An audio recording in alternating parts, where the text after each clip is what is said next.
Hi friends, welcome to government jobs portal. General studies 4000 bits మనం part 22కి రావడం జరిగిందండి. So part 1 నుంచి part 21 వరకు చూడని వాళ్ళు ఉంటే కంపల్సరీగా చూడండి. అలాగే ఇంతవరకు మా ఛానల్కి సబ్స్క్రైబ్ చేసుకోకపోయి ఉంటే కంపల్సరీగా సబ్స్క్రైబ్ చేసుకుని పక్కనున్న బెల్ ఐకాన్ క్లిక్ చేయండి. సో మనం ఆల్రెడీ జీకే 500 బిట్స్ చూసాం అండ్ జాగ్రఫీ కూడా మనం ఆల్మోస్ట్ ఒక 550 బిట్స్ చూసాం. సో రిమైనింగ్ బిట్స్ మనం చూడడం జరుగుతుంది. సో అలాగే తర్వాత history, polity, economy, chemistry, physics, biology ఇవన్నీ కూడా మనం చూడడం జరుగుతుందన్నమాట. ఓకే, సో తప్పకుండా ఇవేవి కూడా మిస్ కాకుండా ఉండాలంటే సబ్స్క్రైబ్ చేసుకుని పక్కన బెల్ ఐకాన్ క్లిక్ చేయండి అండ్ ఈ వీడియోస్ అన్నింటినీ కూడా కంపల్సరీగా లైక్ చేసి మీ ఫ్రెండ్స్ అందరికి షేర్ చేయండి. అలాగే జీజేపీ తెలుగు అనే మా ఆండ్రాయిడ్ యాప్లో arithmetic, reasoning, modern east and AP history paid classes అవైలబుల్గా ఉన్నాయన్నమాట. ఇవి both English medium and Telugu medium స్టూడెంట్స్కి అర్థమయ్యే విధంగా ఉంటాయి అండ్ ఎవ్రీ కాంపిటేటివ్ ఎగ్జామ్కి యూస్ఫుల్గా ఉంటాయి అనమాట. సో తప్పకుండా ఇంట్రెస్ట్ ఉన్న వాళ్ళు ఈరోజే ఎన్రోల్ చేసుకోవచ్చు. సో ఓకే, ఇప్పుడు మనం బిట్స్లోకి వెళ్ళిపోదాం. 551st question. ఇక్కడ ఏమంటున్నాడు, wear does the river Ganga originate అంటున్నాడు. అంటే రివర్స్ గురించి మాట్లాడినప్పుడు అసలు ఆ నదులు ఎక్కడ జన్మిస్తాయి, వాటి యొక్క జన్మస్థలం ఎక్కడ పుడతాయి, ఎక్కడ ఆవిర్భవిస్తాయి, ఎక్కడ ఉద్భవిస్తాయి అనే రకమైన ప్రశ్నలు అడుగుతుంటాడు. మనకి చాలా ఇంపార్టెంట్ అనమాట. యాజ్ ఫార్ ఎస్ రివర్స్ అనే టాపిక్ చూసినప్పుడు వాటి యొక్క జన్మస్థలం అనేది చాలా ఇంపార్టెంట్. ఇప్పుడు మనము రివర్స్ యొక్క జన్మస్థలాలపైన కొంచెం ఫోకస్ చేద్దాం రివర్స్కి సంబంధించి. సో ఇక్కడ ఏమంటున్నాడు అంటే గంగా నది యొక్క జన్మస్థలం ఎక్కడ అంటున్నాడు, ఎక్కడ పుడుతుంది. Where does the river Ganga originate. మనం చూసుకున్నట్లయితే ఇక్కడ చూడండి, ఈ రాష్ట్రం ఏంటి, ఉత్తరాఖండ్ రాష్ట్రం. సో ఉత్తరాఖండ్లో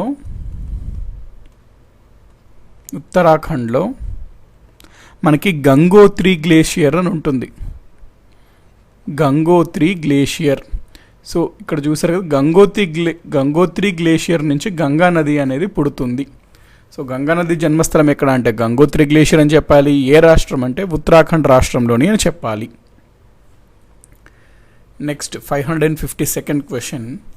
wear does the river Jhelum originate. మనకు తెలుసు ఇండస్ రివర్ యొక్క ట్రిబ్యూటరీ ఉపనదే జీలం నది అని. అయితే ఆ జీలం నది అనేది ఎక్కడ పుడుతుంది అని ప్రశ్న అడుగుతున్నాడు. జీలం కనుక మనం చూసుకున్నట్లయితే జమ్మూ అండ్ కాశ్మీర్ రాష్ట్రంలో, అంటే ఎర్స్ట్వైల్, ఇప్పుడు దాన్ని యూటిలైజ్ చేశారు, ఎర్స్ట్వైల్ స్టేట్ ఉండేది కదండి, ఆ టెరిటరీ అనమాట. For geographical reference I'm referring to it as a state. అంటే అప్పుడు స్టేట్గా ఉన్నప్పుడు ఆ ప్రాంతంలో వెరినాగ్ అనే ప్రదేశం, అంటే ఇది north western part of J and K, ఆ ప్రదేశంలో ఉంటుంది. సో వెరినాగ్ అనే ప్రాంతంలో జన్మిస్తుంది river Jhelum. 553rd question. Where does the river Chenab originate. Chenab నది ఎక్కడ పుడుతుంది అని అడుగుతున్నాడు. మనకి సింధు నది యొక్క ఉపనది చీనాబ్ కూడా సింధు నది యొక్క ఉపనదే. ఈ చీనాబ్ అనేది మనకి హిమాచల్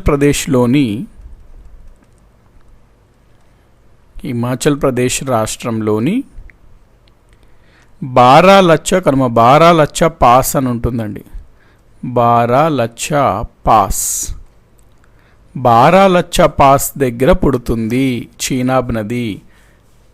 కాబట్టి జీలం గనక మనం ఇందాక చూసుకున్నట్లయితే జమ్మూ అండ్ కాశ్మీర్ రాష్ట్రం, చీనాబ్ గనక మనం చూసుకున్నట్లయితే హిమాచల్ ప్రదేశ్లో ఎక్కడ, బారాలచ్చ పాస్ దగ్గర. ఇక్కడ చూడండి, సట్లెజ్ గురించి అడుగుతున్నాడు. సట్లెజ్ నది ఎక్కడ ఉద్భవిస్తుంది. Where does the river Sutlej originate అంటున్నాడు. సట్లెజ్ నది మనం చూసుకున్నట్లయితే మానసరోవర్ దగ్గర ఉద్భవిస్తుంది. ఎక్కడుంటుందండి, ఏ దేశంలో ఉంటుంది మానసరోవర్? ఇండియాలోనా? కాదు, బయట టిబెట్లో ఉంటుంది మానసరోవర్. ఆ మానసరోవర్ దగ్గర సట్లెజ్ నది అనేది ఉద్భవిస్తుంది. Where does the river Brahmaputra originate. నేను ఇందాక సట్లెజ్ గురించి చెప్పాను కదండి ఇందాక క్వశ్చన్, అంటే కావాల్సుకుని ఈ ఆర్డర్లో చెప్పాను. ఇప్పుడు ఏం చూస్తున్నాం మనము, బ్రహ్మపుత్ర చెప్తున్నాం కాబట్టి కావాల్సుకుని ఈ ఆర్డర్లో పెట్టడం జరిగింది. సో బ్రహ్మపుత్ర నది ఎక్కడ పుడుతుంది, దాని యొక్క జన్మస్థలం ఎక్కడ అంటే గుర్తుపెట్టుకోండి, బ్రహ్మపుత్ర కూడా టిబెట్లో ఉన్నటువంటి మానసరోవర్ దగ్గరే పుడుతుంది. టిబెట్లోని మానసరోవర్ దగ్గరే పుడుతుంది. Next question 556th question. Where does the river Indus originate? Indus నది ఎక్కడ పుడుతుంది, జన్మస్థలం ఎక్కడ అని అడుగుతున్నాడు. ఇందాక కావాల్సుకున్న ఈ మూడు ఒకటే ఆర్డర్లో ఇవ్వడం జరిగింది. ఏవేవి? సట్లజ్ మరియు బ్రహ్మపుత్ర మరియు ఇండస్. ఇండస్ నది ఎక్కడ అంటే ఇండస్ నది కూడా టిబెట్ దేశంలో ఉన్నటువంటి మానసరోవర్ ప్రాంతంలో జన్మిస్తుంది. మానసరోవర్ ప్రాంతం టిబెట్లో జన్మిస్తుంది. ఇక్కడ గనక మనం చూసుకున్నట్లయితే సట్లజ్ నది, బ్రహ్మపుత్ర నది, ఇండస్ నది, ఈ మూడు నదులు టిబెట్లోని మానసరోవర్ దగ్గరే జన్మిస్తున్నాయి. సో ఇది మనము గుర్తుపెట్టుకోవడం ఎలా అంటే ఒక్కొక్క అక్షరం తీసుకున్నట్లయితే ఎస్బీఐ అవుతుంది. మీరు ఈ విధంగా గుర్తుపెట్టుకోండి. నాకు మానసరోవర్ బ్రాంచ్ ఎస్బీఐలో అకౌంట్ ఉంది. సో ఎస్బీఐ మానసరోవర్ బ్రాంచ్లో అకౌంట్ ఉంది అని గుర్తుపెట్టుకోండి. ఇది కోడ్.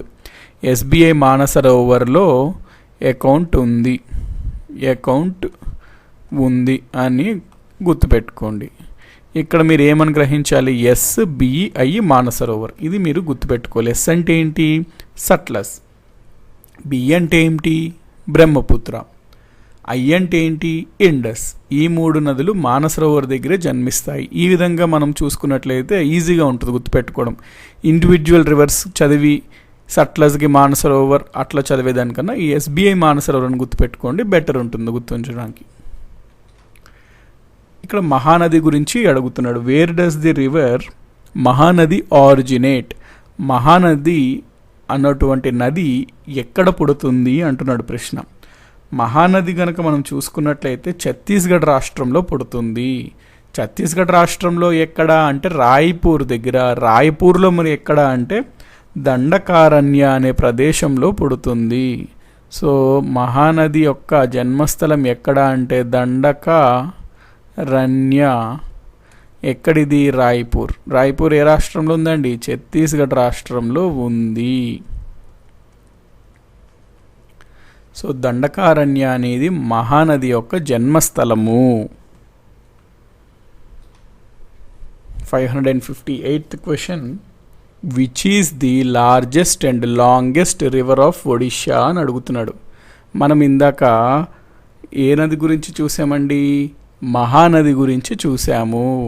ఈ మహానది ఛత్తీస్గఢ్లో పుట్టి ఒరిస్సా మీద ప్రయాణిస్తూ వెళ్తుంది. ఒరిస్సా రాష్ట్రం పరంగా మనం మాట్లాడినట్లయితే ఒరిస్సాలో ప్రవహించే నదులలో అతిపెద్దది మరియు పొడవైన నది ఏది అంటే మనము మహానది అని చెప్పాలి. సో ఈ పాయింట్ గుర్తుపెట్టుకోండి. మహానది అనేది ఒరిస్సాలో లార్జెస్ట్ అండ్ లాంగెస్ట్ రివర్, అతిపెద్ద మరియు అతి పొడవైన నది ఒరిస్సాలో.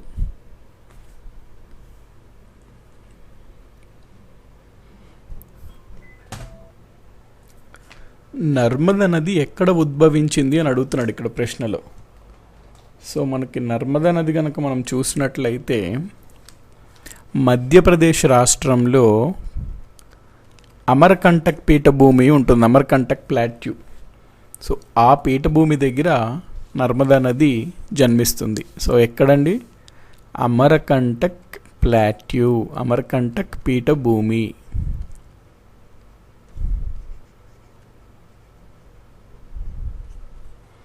560th question. Where does the river Son originate? Son నది ఎక్కడ పుడుతుంది అని ప్రశ్న అడుగుతున్నాడు మనకి. సో ఇక్కడ గుర్తుపెట్టుకోండి, మనకి ఇందాక క్వశ్చన్లో మనం ఏం చూసాము? మహానది నర్మదా గురించి చూసాము ఇందాక క్వశ్చన్లో. నర్మదాకి మనం అమర్కంటక్ ప్లాట్యూ అనుకున్నాం కదా. సోన్కి కూడా జన్మస్థలం ఎక్కడ అంటే మధ్యప్రదేశ్లో ఉన్నటువంటి అమర్కంటక్ పీఠభూమే. కాబట్టి ఈ అమరకంటక్ పీఠభూమి ఏదైతే ఉందో ప్లాట్యూ, అది రెండు నదులకి జన్మస్థలము. ఒకటి నర్మదా, రెండు సోన్. సో ఇది పాయింట్ నోట్ చేసుకోండి. 561st question. Where does the river రావి ఆరిజినేట్, రావి నది ఎక్కడ నుండి పుడుతుంది అని అడుగుతున్నాడు. మనకి సింధు నది ఉంటుంది కదా, ఇండస్ రివర్, దాని యొక్క ఉపనదే రావి నది. ఈ రావి నది అనేది ఎక్కడ పుడుతుంది అనేది ప్రశ్న. అయితే హిమాచల్ ప్రదేశ్ రాష్ట్రంలోని రోహ్తంగ్ పాస్ అని ఉంటుందండి. ఈ రోహ్తంగ్ పాస్ దగ్గర రావి నది ఆర్ జన్మిస్తుంది. 562nd question, where does the river Beas originate, Beas నది ఎక్కడ ఉద్భవిస్తుంది, ఎక్కడ జన్మిస్తుంది అంటున్నాడు. మనకి సింధు నది, ఇండస్ రివర్ యొక్క ఉపనదులలో బియాస్ అనేది ఒకటి. సో ఇది ఎక్కడ జన్మిస్తుందంటే మనకి హిమాచల్ ప్రదేశ్లోని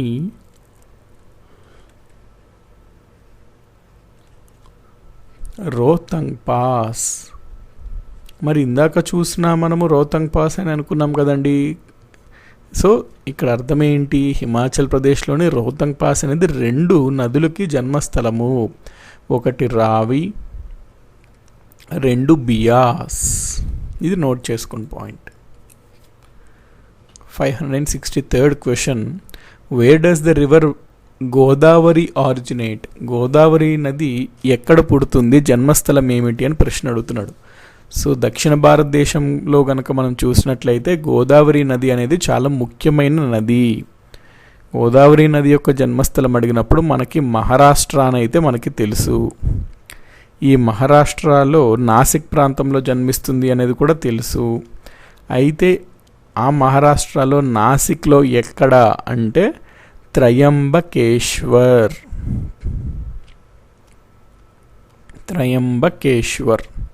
సో జీటీ అని గుర్తుపెట్టుకోండి. మనకి జీటీఏ అనే ఒక గేమ్ కూడా ఉంటుంది కదండి, GTA game. So Godavari, Trimbakeshwar అట్లా పెట్టుకోండి. ఇది ఇంపార్టెంట్ అనమాట. గోదావరి అనగానే మీరు త్రయంబకేశ్వర్ మహారాష్ట్ర అని చెప్పే పొజిషన్లో ఉండాలి. నెక్స్ట్ మనం ఇక్కడ ఏమడుగుతున్నాడు, which is the largest river of south India, దక్షిణ భారతదేశంలో అతిపెద్ద నది ఏది?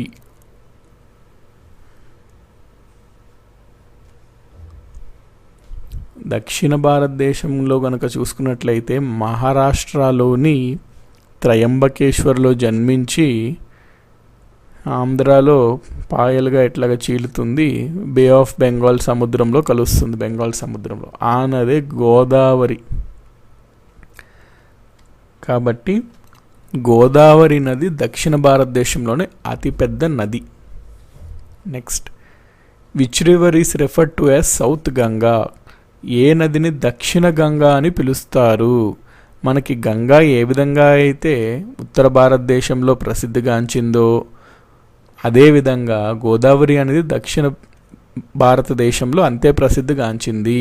అందుకని చేత మనము గోదావరి నదిని దక్షిణ గంగా అని పిలుస్తాము. Wear does the river Krishna originate? So Godavari, Krishna దాదాపుగా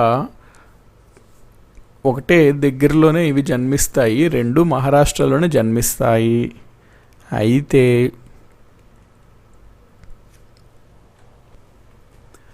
మహాబలేశ్వర్లో జన్మిస్తుంది. మహారాష్ట్రలోని మహాబలేశ్వర్ ప్రాంతంలో మనకి కృష్ణా నది జన్మిస్తుంది. Tungabhadra is the tributary of which river? Tributary అంటే ఉపనది.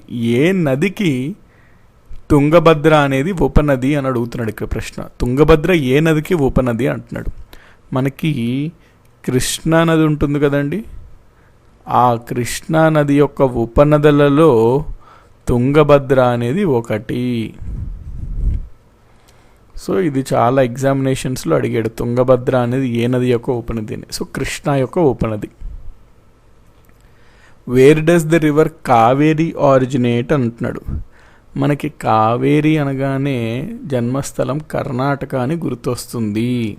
అయితే కర్ణాటకలో ఎక్కడ అంటే తాలా కావేరీ ప్రాంతంలో. సో తాలా Kaveri in Karnataka is the birth place of the river Kaveri. 569th question. Which river is the second largest river in South India? దక్షిణ భారతదేశంలో రెండవ అతిపెద్ద నది ఏది? మనము దక్షిణ భారతదేశంలో అత్యంత పెద్ద నది ఏది అంటే మనము గోదావరి అని చెప్పాము. మరి అదేవిధంగా దక్షిణ భారతదేశంలో రెండవ అతిపెద్ద నది ఏది అన్నప్పుడు మనము కృష్ణ అని చెప్పాలి. సో ఫస్ట్ది అతిపెద్ద నది అంటే గోదావరి, రెండవది అతిపెద్ద నది అంటే కృష్ణ. కృష్ణ యొక్క జన్మస్థలం ఎక్కడ అంటే ఏమని చెప్పాలండి మనము? మహాబలేశ్వర్ అని చెప్పాలి. 570th question. Which river is the third largest river in south India? దక్షిణ భారతదేశంలో మూడవ అతిపెద్ద నది ఏది అంటున్నాడు. మనకి దక్షిణ భారతదేశంలో అన్నిటికన్నా పెద్ద నది గోదావరి, రెండవ అతిపెద్ద నది కృష్ణ, మూడోది అడుగుతున్నాడు. ఇక్కడ మూడోది వచ్చేసరికి మనకి కావేరి. కాబట్టి ఇక్కడ అడిగిన ప్రశ్నకు ఆన్సర్ కావేరి రివర్ అనేది దక్షిణ భారతదేశంలో మూడవ అతి పెద్ద నది. 571st question. Where does the river Tapi originate? Tapi నది ఎక్కడ నుండి పుడుతుంది, ఎక్కడ జన్మిస్తుంది? జన్మస్థలం అడుగుతున్నాడు. తాపీ నది అన్నా తపతీ నది అన్నా ఒకటేనండి, రెండు ఒకటే అనమాట, వేరు వేరు పేర్లు, ఒకటే నది, తాపీ ఆర్ తపతి. ఈ తపతి యొక్క నది జన్మస్థలం మనకి మధ్యప్రదేశ్ రాష్ట్రంలో ఉంటుంది. ఆ మధ్యప్రదేశ్ రాష్ట్రంలో ఎక్కడ అంటే ముల్తాయి అనే ప్రాంతంలో ఉంటుందన్నమాట. So Multai in Madhya Pradesh is the birth place of Tapi or Tapti river. 572 question. Which river is known as the twin of Narmada? Narmada జంట అని పిలువబడే నది ఏది అంటున్నాడు. మనకి భారతదేశంలో దక్షిణ భారతదేశం అట్లా చూసుకున్నట్లయితే నర్మదా నది ఇట్లా ప్రవహిస్తుంటే ఆల్మోస్ట్ దానికి ప్యారలల్గానే మనకి తాపీ ఆర్ తపతి రివర్ వెళ్తుంది. అందుకని చేత దీన్ని మనము తాపీ ఆర్ తపతి రివర్ని నర్మదా యొక్క ట్విన్గా మనము తెలుపుతాము. సో ఇక్కడ మీరు ఇమేజ్ చూడండి, నర్మదా తపతి ఆల్మోస్ట్ ఇట్లా ప్యారలల్గా ఒకదాని కింద ఒకదాని వెళ్తున్నాయి. అందుకని జంట అని చెప్తారనమాట. ఈ రెండు ట్విన్ అని చెప్తాం, తపతి మరియు Narmada. 573rd question. Which river is also called as Reva? ఏ నదిని రేవా అని కూడా పిలుస్తారు అంటున్నాడు. మనము నర్మదా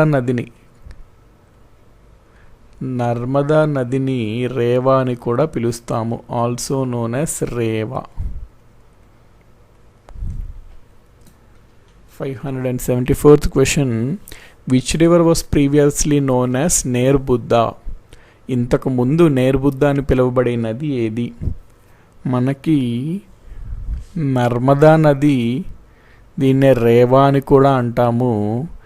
ఈ నదిని ఏన్షియంట్ టైంలో పూర్వంలో నేర్బుద్దా అని పిలిచేవారు. ఓకే కదండి పాయింట్. దీనికే మరొక నేమ్ ఏంటి అంటే Rewa, నర్మదాకి.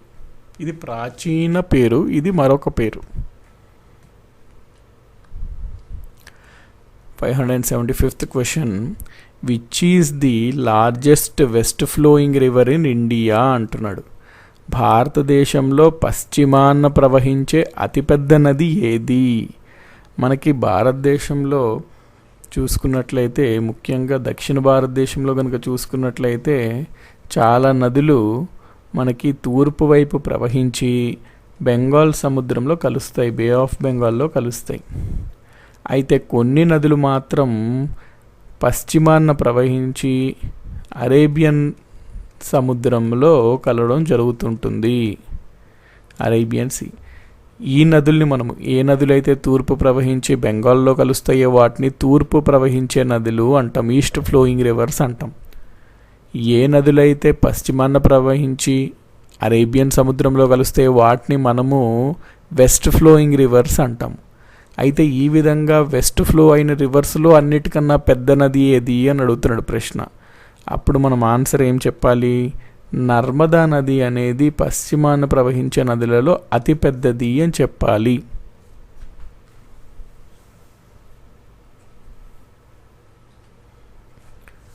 576th question, which river is called as life line of Madhya Pradesh అంటున్నాడు. ఏ నదిని మధ్యప్రదేశ్ యొక్క లైఫ్ లైన్, జీవనాధారం అని పిలుస్తారు? సో మనకి మధ్యప్రదేశ్లో అతి ముఖ్యమైన నది నర్మదా నది. అందుకనే మనము మధ్యప్రదేశ్లో నర్మదా నదిని మధ్యప్రదేశ్ యొక్క జీవనదారి, లైఫ్ లైన్ ఆఫ్ మధ్యప్రదేశ్గా పిలవడం జరుగుతుంది. 577th question, which river is the second largest west flowing river in India? భారతదేశంలో పశ్చిమాన ప్రవహించే రెండవ అతిపెద్ద నది ఏది? మనం ఇందాకే చూసాం, భారతదేశంలో ముఖ్యంగా టూ టైప్స్ ఆఫ్ రివర్స్ ఉంటాయి. ఒకటి ఏంటి అంటే తూర్పున ప్రవహించే నదులు, వాటిని ఈస్ట్ ఫ్లోయింగ్ రివర్స్ అంటాము, అవి బే ఆఫ్ బెంగాల్లో కలుస్తాయి. రెండు వెస్ట్ ఫ్లోయింగ్ రివర్స్ అంటాము, పశ్చిమాన ప్రవహించే నదులు, ఇవి అరేబియన్ సముద్రంలో కలుస్తాయి. అయితే పశ్చిమాన ప్రవహించే నదులలో అన్నిటికన్నా పెద్దది ఏది అంటే మనము నర్మదా అని ఆల్రెడీ చూసాము. ఇప్పుడు మనకి రెండవ అతిపెద్ద నది ఏది అంటున్నాడు అంటే పశ్చిమాన ప్రవహించే నదులలో రెండవ అతిపెద్ద నది ఏంటి అనేది ప్రశ్న మనకి. సో ఇక్కడ గుర్తుపెట్టుకోండి, తాపీ ఆర్ తపతీ నది ఏదైతే ఉందో అది పశ్చిమాన ప్రవహించే నదులలో రెండవ అతిపెద్దది, Tapi or Tapti. 578th question, Shivasamudram waterfalls are located on which river? Shivasamudram జలపాతాలు ఏ నది పైన ఉన్నాయి అంటున్నాడు. ఇక్కడ మీరు ఇమేజ్ చూసుకున్నట్లయితే ఈ వాటర్ ఫాల్సే మనకి శివసముద్రం వాటర్ ఫాల్స్ అండి. అయితే ఈ వాటర్ ఫాల్స్ ఖచ్చితంగా ఏదో ఒక నది పైనే ఉంటాయి కదండి, ఒక నదికి దగ్గరే కదా ఇవి జలపాతాలు ఉండేవి. అయితే ఈ శివసముద్రం జలపాతాలు ఏ నది పైన ఉన్నాయి అని అడుగుతున్నాడు. గుర్తుపెట్టుకోండి, Shivasamudram waterfalls are located on Kaveri river. Kaveri నది పైన ఉంటుందండి శివసముద్రం జలపాతాలు. Next question, Dhuandhar waterfalls are located on which river? Dhuandhar జలపాతాలు ఏ నది పైన ఉన్నాయి?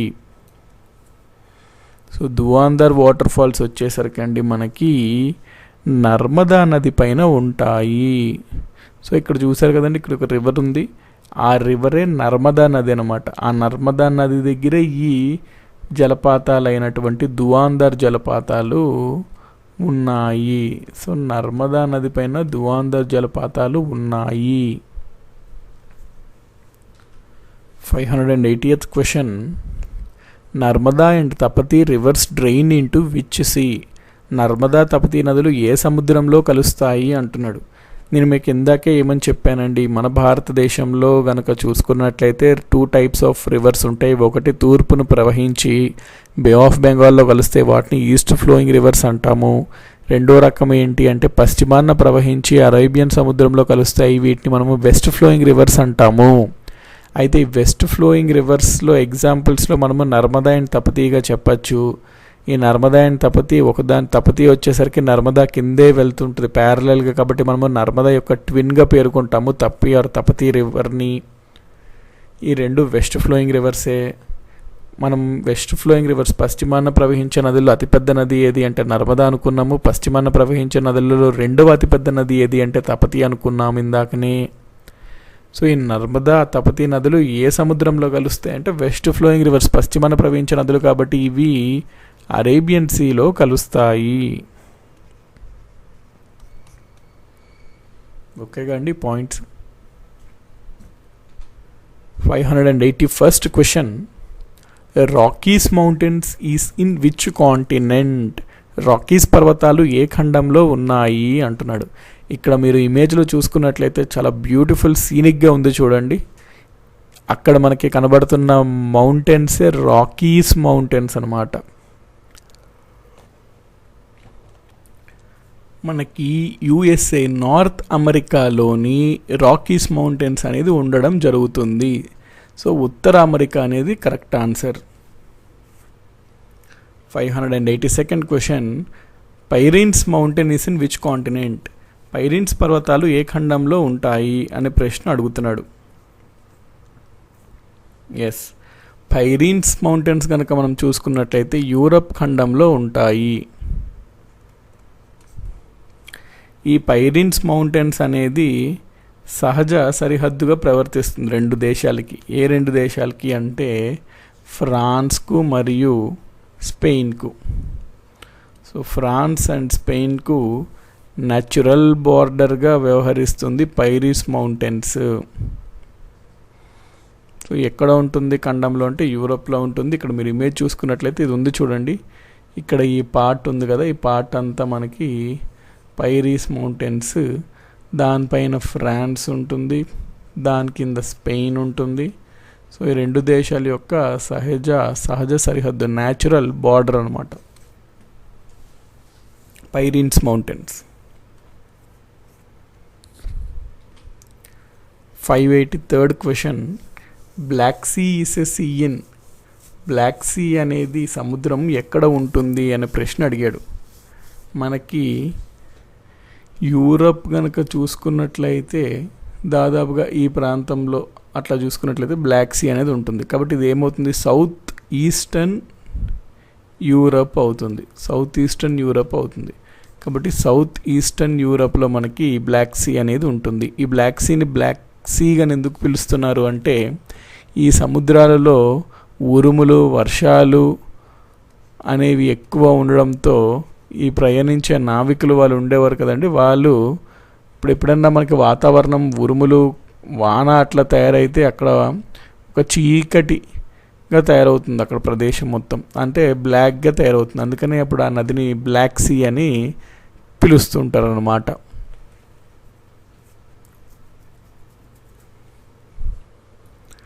Great dividing range mountain is in. Great dividing range పర్వతం ఎక్కడ ఉంది అంటున్నాడు. కింద ఇచ్చిన ఖండం ఆ షేప్ బట్టి మీరు చెప్పేస్తారు ఏంటని, ఆస్ట్రేలియా అని. సో ఎస్, ఈ ఆస్ట్రేలియా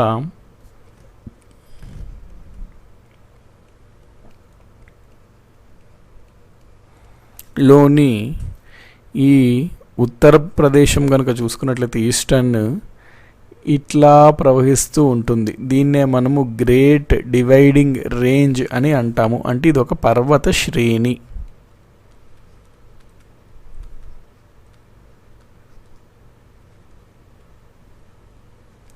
ఈ శ్రేణి దాదాపుగా 3500 కిలోమీటర్ల దూరం పొడవు ఉంటుంది. కాబట్టి గ్రేట్ డివైడింగ్ రేంజ్ ఆస్ట్రేలియాలో ఉంటుంది అనేది పాయింట్. 585th క్వశ్చన్ అండి, which is the correct order of ocean sizes in decreasing order అంటున్నాడు. అంటే పెద్దది నుంచి చిన్నవి నదులు వరుస క్రమంలో, ఈ మహాసముద్రాలు వరుస క్రమంలో ఏర్పాటు చేయండి అంటున్నాడు. మనకు అన్నిటికన్నా అతిపెద్ద మహాసముద్రం ఓషన్ ఏది అంటే పసిఫిక్ ఓషన్ అని తెలుసు. సో ఫస్ట్ మనము పసిఫిక్ ఓషన్కి ఇచ్చేసేయాలి. పసిఫిక్ తర్వాత రెండవ అతి ప్రధానమైన మహాసముద్రం ఏది, ఎక్కువగా మనం వినేది అట్లాంటిక్ ఓషన్. కాబట్టి అట్లాంటిక్ సముద్రం రెండవది ఇవ్వాలి. దాని తర్వాత భారతదేశం కింద ఉన్నటువంటి మహాసముద్రాన్ని మనము ఇండియన్ ఓషన్ అని అంటాము. కాబట్టి ఇండియన్ ఓషన్ 3rd ర్యాంక్ అనమాట ఇచ్చిన లిస్ట్లో. ఆర్కిటిక్ ఓషన్ ఉంటుంది, అది చిన్న నది. సో ఆర్కిటిక్ ఓషన్ అనేది లాస్ట్ పొజిషన్ తీసుకోగా వరుస క్రమంలో అరేంజ్ చేయాలన్నప్పుడు ఏమొస్తుంది, Pacific, Atlantic, Indian Ocean, Arctic ocean.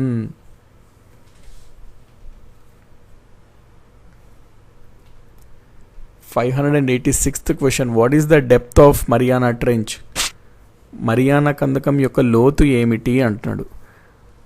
మహాసముద్రాల్లో కనుక మనం చూసుకున్నట్లయితే అత్యంత లోతైన ప్రదేశంని మనము ట్రెంచెస్ అంటాము, కందకాలు అంటాము.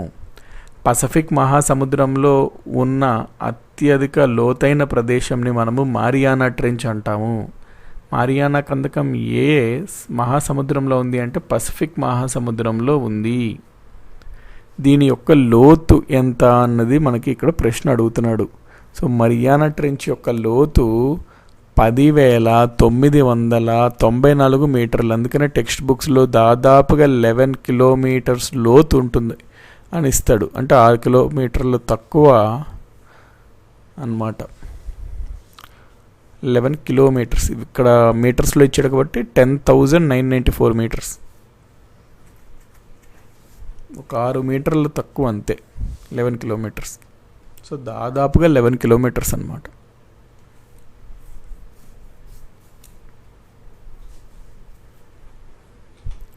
587th question, ozone is present in which of the following layers అంటున్నాడు.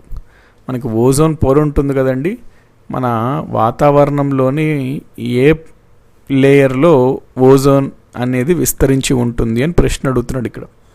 సో మన వాతావరణం కనుక అట్మాస్ఫియర్ కనుక చూసుకున్నట్లయితే ఇది భూమి యొక్క ఉపరితలంగా మనం అనుకుంటే, భూమి యొక్క ఉపరితలం నుంచి దాదాపుగా 8 నుంచి 15 కిలోమీటర్ల ఎత్తు వరకు విస్తరించి ఉన్న పొరను మనము ట్రోపోస్పియర్ అంటాము.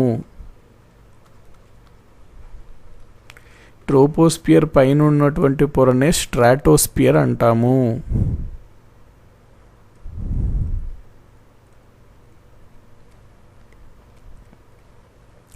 ఈ స్ట్రాటోస్పియర్లోనే కొంత భాగం మనకి ఓజోన్ పొర అనేది ఉంటుంది.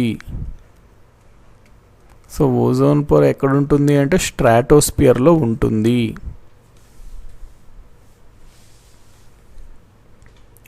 (588th question), the proportion of hydrogen to helium in the sun is. సూర్యుడిలో హైడ్రోజన్ మరియు హీలియం నిష్పత్తి ఏ నిష్పత్తిలో ఉంటాయి అంటున్నాడు. మనకి స్టార్స్ అంటే నక్షత్రాల్లో జరిగేది ఏంటండి? Nuclear fusion.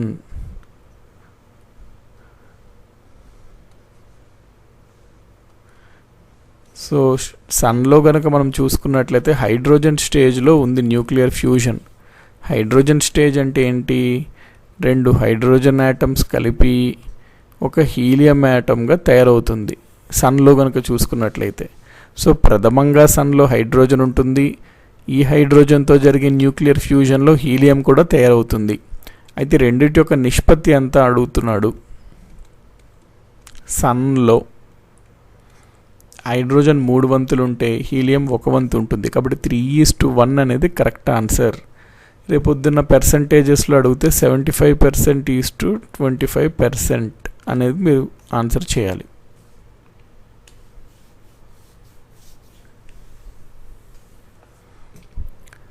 (589th question), which is not a type of rock అంటున్నాడు.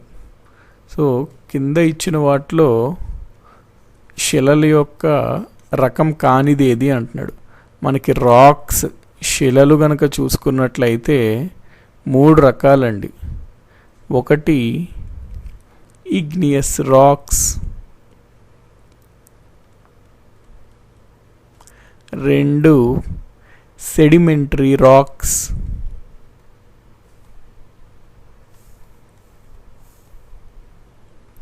3 మెటమార్ఫిక్ రాక్స్ రూపాంతర శిలలు.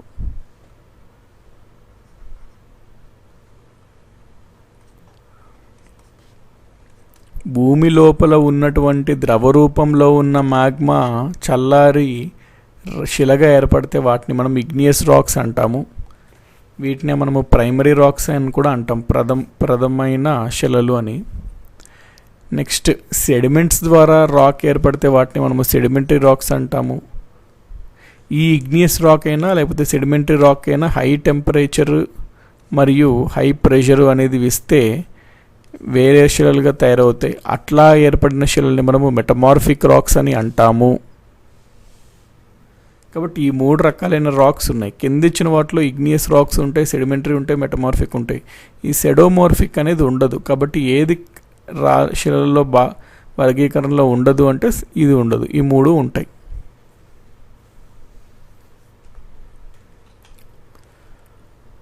(590th క్వశ్చన్) చూడండి. What is the height of Tibetan plateau అంటున్నాడు. మనకి ఇది మన భారతదేశం అండి. ఇది హిమాలయ పర్వతాలు.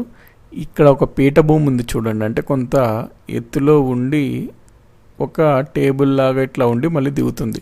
సో అటువంటి వాటిని మనము పీఠభూమిలు అంటాము. ఇది టిబెట్ పీఠభూమి అంటాం ఇక్కడ, ఎందుకంటే ఇక్కడ టిబెట్ ప్రాంతం అనేది ఉంటుంది కాబట్టి. అయితే ఈ టిబెట్ పీఠభూమి ఏంటంటే ప్రపంచంలోనే అతిపెద్ద పీఠభూమి అన్నమాట ఇది. అంటే అతి ఎత్తైన పీఠభూమి. దీని ఎత్తు ఎంత అనేది మనకి ఇక్కడ ప్రశ్న అడుగుతున్నాడు 590th క్వశ్చన్లో. గుర్తుపెట్టుకోండి, టిబెట్ పీఠభూమి యొక్క ఎత్తు 16,000 అడుగులు, ఫీట్. సో 16,000 feet హైట్ అనమాట. ఏది? టిబెటన్ ప్లాట్యూ, టిబెట్ పీఠభూమి.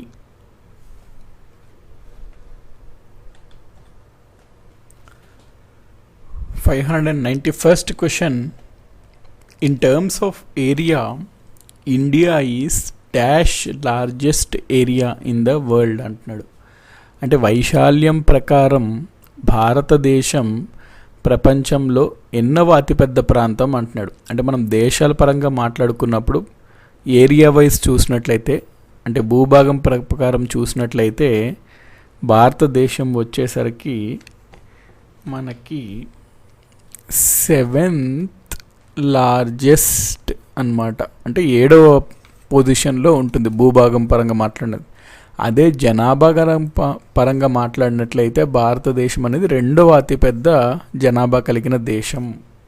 భూభాగం ప్రకారం మాట్లాడినట్లయితే 7వ అతిపెద్ద దేశము, భూభాగం కలిగిన దేశం. 592nd question. Where do you find day and night equal? మీరు పగలు మరియు రాత్రి ఎక్కడ సమానంగా చూస్తారు అంటున్నాడు. మనకి భూమిలో చూసుకున్నట్లయితే మధ్యలో ఉండే లాటిట్యూడ్ని ఈక్వేటర్ అని అంటాము. ఈ పైన ఉన్నటువంటి వాటిని ట్రాపిక్ ఆఫ్ క్యాన్సర్ అంటాము. కింద ఉన్నదాన్ని ట్రాపిక్ ఆఫ్ క్యాప్రికాన్ అని అంటాము.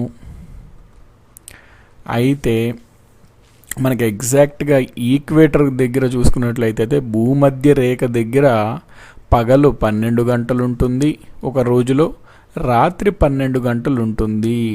అంటే పగలు మరియు రాత్రి, డే అండ్ నైట్ సమానంగా మనకి ఈక్వేటర్ ప్రాంతంలో ఉంటుంది. అదే మనము టువర్డ్స్ పోల్స్కి వెళ్ళామనుకోండి, ఇది అట్లా ఉండదు అనమాట.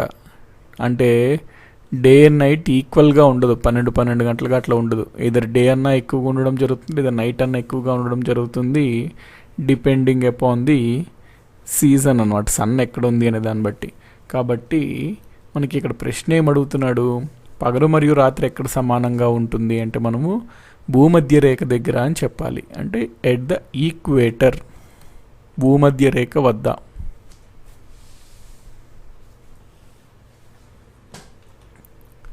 కల్హారీ డెజర్ట్ ఈస్ ఇన్, కల్హారీ ఎడారి ఎక్కడ ఉంది అని అంటున్నాడు. ఇది కూడా చాలా ఫేమస్ అండి, చూసారు కదా ఇక్కడ చాలా బ్యూటిఫుల్గా ఉంది. కల్హారీ డెజర్ట్ అన్నమాట మీరు చూస్తుంది. సో ఈ కల్హారీ డెజర్ట్ ఎక్కడ ఉంది అనేది ప్రశ్న. అయితే దక్షిణ ఆఫ్రికా, సౌత్ ఆఫ్రికాలో మనకి ఈ కల్హారీ ఎడారి అనేది ఉంది. Kalahari desert, South Africa.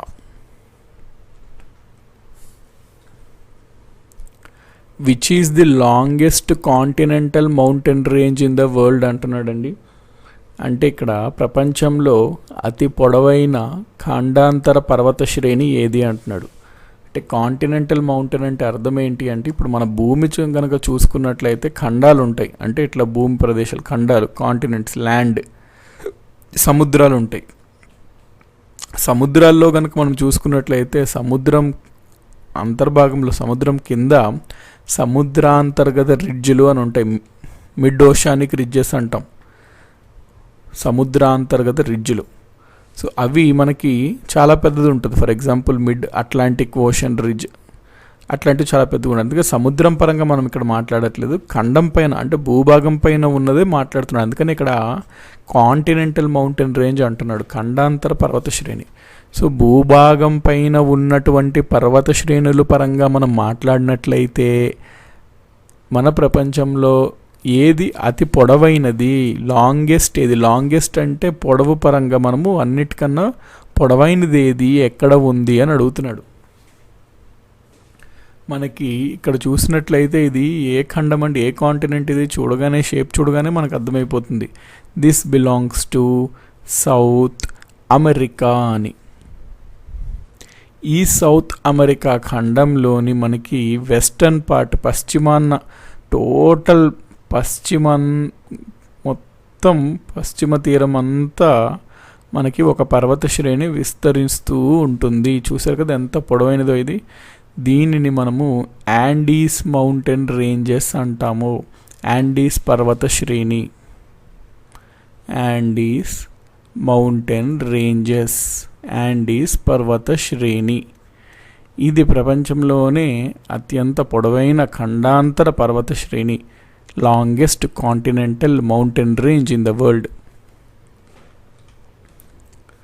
Corbett National Park is in అని అడుగుతున్నాడండి. దీన్ని జిమ్ కార్బెట్ నేషనల్ పార్క్ అని కూడా అంటారు. ఫుల్ నేమ్ జిమ్ కార్బెట్ జాతీయ పార్క్. సో ఈ జిమ్ కార్బెట్ జాతీయ పార్కు ఎక్కడ ఉంది అంటే మనము ఆన్సర్ చేయాలి ఉత్తరాఖండ్లో ఉంది అని. కాబట్టి answer Uttarakhand. Which river is also known as Yellow River? ఏ నదిని పసుపు నది అంటే ఎల్లో రివర్ అని కూడా పిలుస్తారు అంటున్నాడు. మనకి చైనాలో ఉన్నటువంటి ఒక నది పేరు వాంగ్ హో. దీన్నే ఈ స్పెల్లింగ్తో కూడా రిఫర్ చేస్తారు, వాంగ్ హే అని కూడా అంటారు. సో చైనాలో ఉన్నటువంటి ఈ నదినే మనము ఎల్లో నది అని కూడా అంటాము. ఎందుకంటాము అంటే ఈ నది ప్రవహిస్తున్న సమయంలో దగ్గరలో ఉన్న మట్టి, వాటి నుంచి ఉన్న పదార్థాలు సెడిమెంట్స్ని గ్రహించి ఆ మట్టితో పాటు ప్రయాణించడంతో చూసిన వాళ్ళకి అది ఎల్లో కలర్, ఇక్కడ మీరు చూసినట్లయితే ఎల్లో పసుపు రంగులో మనకి కనబడుతుంది. అందుచేతనే దాన్ని మనము ఎల్లో రివర్ అని అంటాము. సో ఎల్లో రివర్ అనే ఏ రివర్ని అంటాము అంటే చైనాలో ఉన్నటువంటి హువాంగ్ హో ఆర్ హువాంగ్ హే నదిని ఎల్లో రివర్ అని అంటాము. ఇది చైనాలోని ఉన్న రెండవ అతిపెద్ద నది అండి. సెకండ్ లాంగెస్ట్ రివర్ ఇన్ చైనాలో సెకండ్ లాంగెస్ట్ రివర్ ఇన్ చైనాలో రెండవ అతి పొడవైన నది Huang Ho. Which river is the longest river of Asia అంటున్నాడండి. ఆసియాలోనే పొడవైన నది ఏ నది అంటున్నాడు. పొడవైనది అంటే అది ప్రవహించే దూరం అన్నమాట, ఎన్ని కిలోమీటర్లు ప్రవహిస్తుంది అనే దాన్ని బట్టి మనం ఆ నది ఎంత పొడవైనదో చెప్తాము. ఆసియాలోనే అత్యంత పొడవైన నది ఏది అంటున్నాడు. అది చైనా దేశంలో ఉంటుందండి ఆ నది. చైనా దేశంలో ఉన్నటువంటి ఏ నది మరది అంటే యాంగ్సే నది. Yangtze river in China is the longest river of Asia. చైనాలో అత్యంత పొడవైనది ఆబ్వియస్లీ. సో ఇది ఆసియాలో కూడా అత్యంత పొడవైన నది. ఎంత దూరం ఇది ప్రవహిస్తుంది అంటే దాదాపుగా 6300 కిలోమీటర్ల దూరం పొడవు కలిగి ఉంటుంది ఈ నది. అందుచేత ఈ నది ఆసియాలోనే అత్యంత పొడవైన నది. ఇక్కడ చూడండి, ఇందాక మనము ఆసియా పరంగా మాట్లాడాము కాబట్టి యాంగ్సే రివర్ ఇన్ చైనా అన్నాము. ఇప్పుడు ప్రపంచం పరంగా మాట్లాడినప్పుడు ఇక్కడ ప్రశ్న ఏమడుగుతున్నాడు, which river is the longest river of the world అంటే ప్రపంచంలోనే పొడవైన నది ఏ నది అంటున్నాడు. యాంగ్సే అనేది చైనాలో అండి, అట్ ద సేమ్ టైం ఏషియాలో, మొత్తం ఆసియాకి అతి పొడవైనది.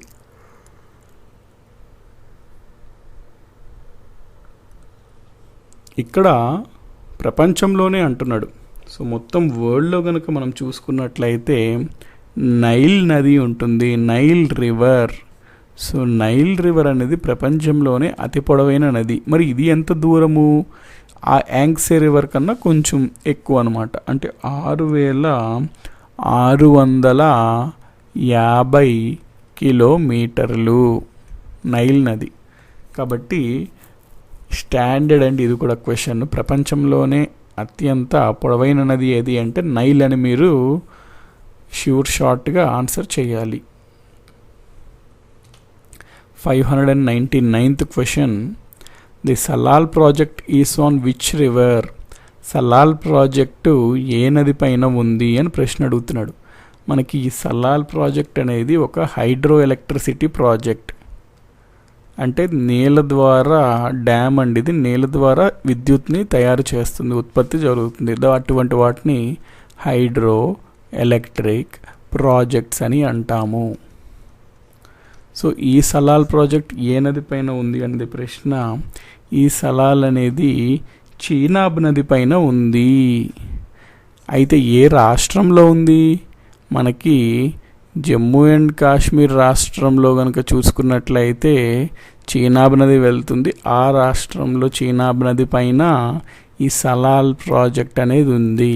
కాబట్టి చీనాబ్ నది ఏ రాష్ట్రం అంటే జమ్మూ అండ్ కాశ్మీర్ రాష్ట్రం. 600th క్వశ్చన్ అండి. The Yarlung Tsangpo river in India is known as, అంటే ఈ నదిని ఇండియాలో ఏమని పిలుస్తారు అంటున్నాడు. భారతదేశంలోని యార్లాంగ్ జాంగ్బో నదిని ఏమని పిలుస్తారు అని ప్రశ్న అడుగుతున్నాడు ఇక్కడ. అంటే ఈ నది వేరే దేశంలో ఏదో యార్లాంగ్ జాంగ్బో అంటున్నారు, ఏదో దేశంలో. మరి అటువంటి నది మన భారతదేశంలో కూడా ప్రవహించినప్పుడు ఆ నదిని భారతదేశంలో ఏమంటారు అనేది ప్రశ్న.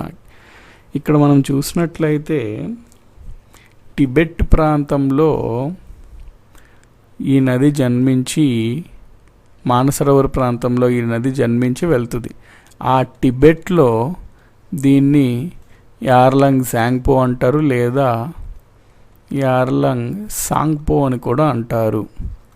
ఈ నది ఎప్పుడైతే మన భారతదేశం ప్రవహిస్తుందో, ఎంటర్ అవుతుందో, ఆ నదిని మన భారతదేశంలో మనము బ్రహ్మపుత్రగా పిలవడం జరుగుతుంది. ఓకే అండి, బ్రహ్మపుత్రగా మనము ఈ నదిని పిలుస్తాము. ఇదే బ్రహ్మపుత్ర కనుక బంగ్లాదేశ్, మన భారతదేశం తర్వాత బంగ్లాదేశ్కి వెళ్తుంది. బంగ్లాదేశ్లో ఇదే బ్రహ్మపుత్రాన్ని జమున అని మనం పిలుస్తాము. సో చూశారు కదా, మనకి బ్రహ్మపుత్రాన్ని టిబెట్లో ఏ విధంగా పిలుస్తారు, ఇండియాలో ఏ విధంగా పిలుస్తారు, బంగ్లాదేశ్లో ఏ విధంగా పిలుస్తారు అని. ఇప్పుడు ఇక్కడ ప్రశ్న ఏమడుగుతున్నాడు, యార్లాంగ్ జాంగ్బో అనే నదిని భారతదేశంలో ఏమని పిలుస్తారు, బ్రహ్మపుత్ర అని పిలుస్తారు. So Brahmaputra is the correct answer. So దీంతో మనకి 600 క్వశ్చన్స్ అనేవి కంప్లీట్ అయినాయండి. So okay guys, thanks for watching. ఈ వీడియోలో మనం ఒక 50 బిట్స్ చూడడం జరిగింది. సో నెక్స్ట్ వీడియోలో మరొక 50 బిట్స్ చూద్దాం. సో తప్పకుండా ఈ వీడియోని లైక్ చేసి మీ ఫ్రెండ్స్ అందరికీ కంపల్సరీగా షేర్ చేయండి. So thanks for watching and have a nice day. Bye.